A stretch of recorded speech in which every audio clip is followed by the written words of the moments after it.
Alright guys, we're back with part 2 of the Honda Navi carburetor and airbox removal video. In this part I will be showing you how to install the Mnnthbx intake and also jets. So let's get started.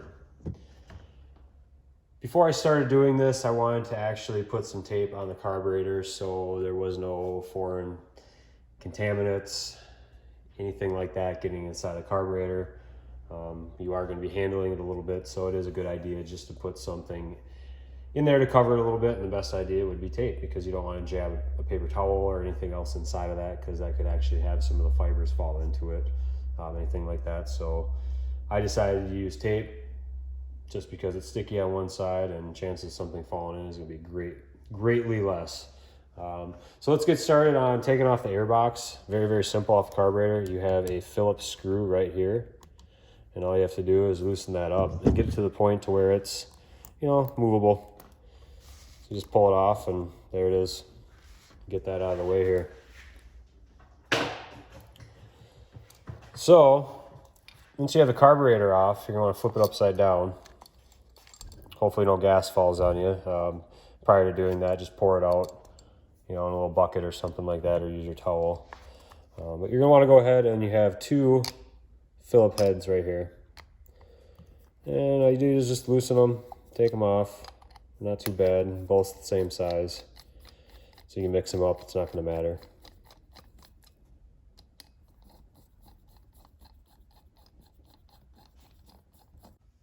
Once your bowl's removed, you'll be able to gain access to your main jet and also your pilot. I'm going to go ahead and remove my main jet. Factory main jet on this carburetor is an 85. I'm going to be replacing it with the 90 that Mnnthbx supplied. I'm going straight to an aftermarket exhaust. I am not going to be riding this around anytime soon. We are supposed to be getting 1 inch to 3 inches tonight, which isn't much, but it's been pretty cold here in Minnesota. And frankly, you know, there's still a lot of snow sitting out there. And granted, we just had a melt the other day and freed up the roads a little bit, but it's just coming back. So I don't see myself able to ride this. I probably have it all modded up before I actually get to ride it. So I'm just jumping right to the 90 because I'll have my exhaust done by then. And you just want to tighten it just enough. You don't want it loose, but you don't want to over tighten it. So just make sure it's snug. All right, now we will go to the pilot. The factory pilot on this is a 35. Mnnthbx supplied a 38.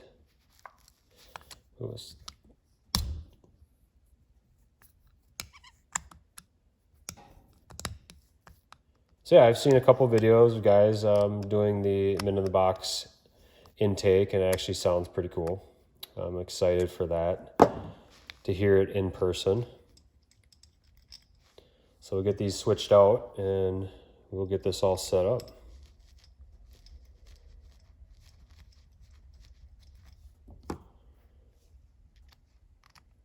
And just like stated before, you just want to have it snug. You don't want to over tighten it, you don't want it loose. You heard me crack it open when I took the pilot out.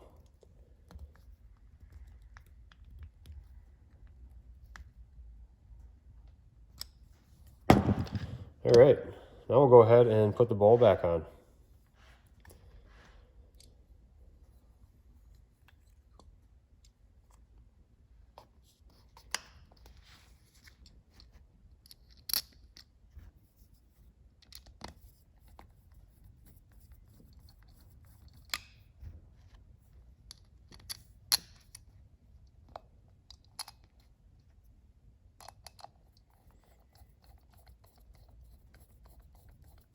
And these screwdrivers, just standard Husky screwdrivers, they fit in there really nice.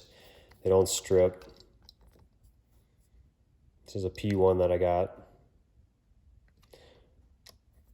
And the same thing, you just want to get these snug, you don't want to over tighten them. Just get them snug enough so that gasket can seat just right. All right, now that we got that on, we'll go over to the bike itself and we'll get this carburetor installed. Once your carburetor's back in, just double check the lines, make sure they're tight. This one goes up to your petcock, your fuel tank. The one below it, little guy down here, is your overflow. This is your choke. Just make sure everything works well, nothing's bound up, and slide it back and forth. Middle one here with the yellow stripe, that is your valve set, and that's actually connected to your throttle.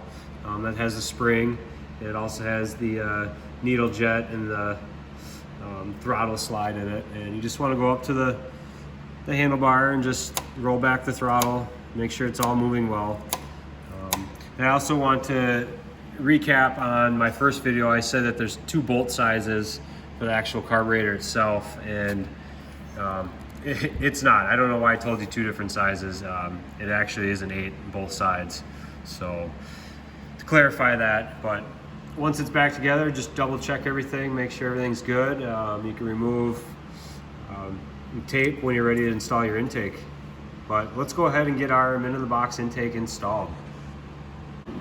Mnnthbx intake does not come with a parts diagram. This is what I came up with. You have your dyno filter itself, the larger collar, and then the bracket.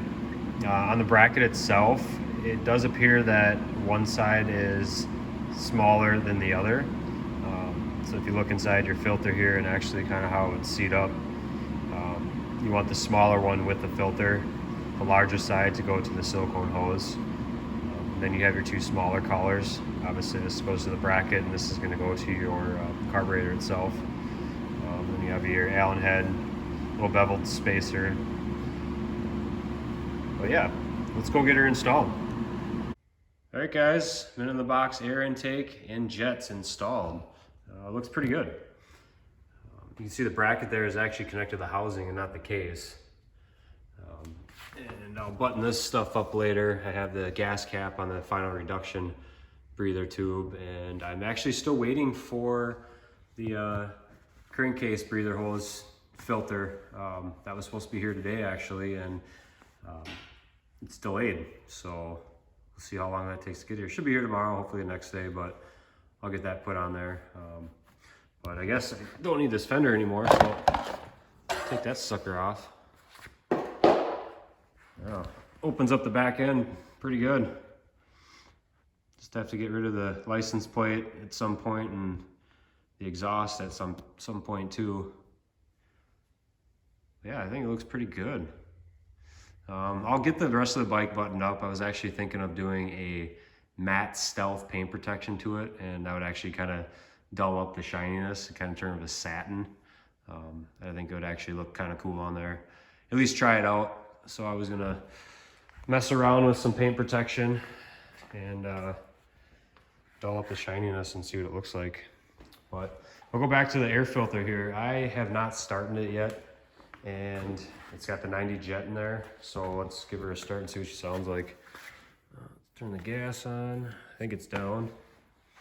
Turn the key. Make sure there's no gas leaking, since we did take the carb off. I don't see anything, so that's good. All right, let's give her a start. Like I said, I put the 90 jet in there. Oh. Choke wasn't even on. Let's see what it does if I turn the choke on.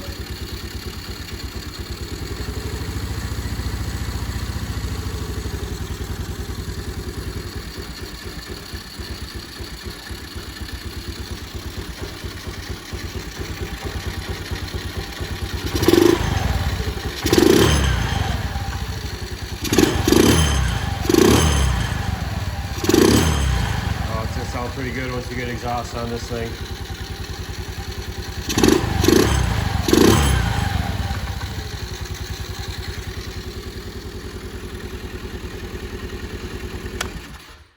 Cool. So that's pretty much the video. I keep putting stuff on, but if you look at the parts counter, you know, I still got stuff to put on there, and I got something new today. I ended up getting the famous CR50 handlebars that everyone's getting, so I ended up picking those up. I also got, look at those, almost matching grips. Actually pretty dang close. Apparently the light's behind it makes it look better, but yeah. maybe you guys would want to decide on the next video I would like to do. I could do the handlebars install, or else I still have, that's the meter. I don't want to do that quite yet. It's not as fun. I still have the final drive spring install, and I also have the 13, or the weights to install. And actually this is the hyper valve as well. So I got the hyper valve, the roller weights, and then also the final drive. Or I could do the handlebars, the grips, and all that stuff. So throw in the comments and let me know what you guys want me to install next. All right.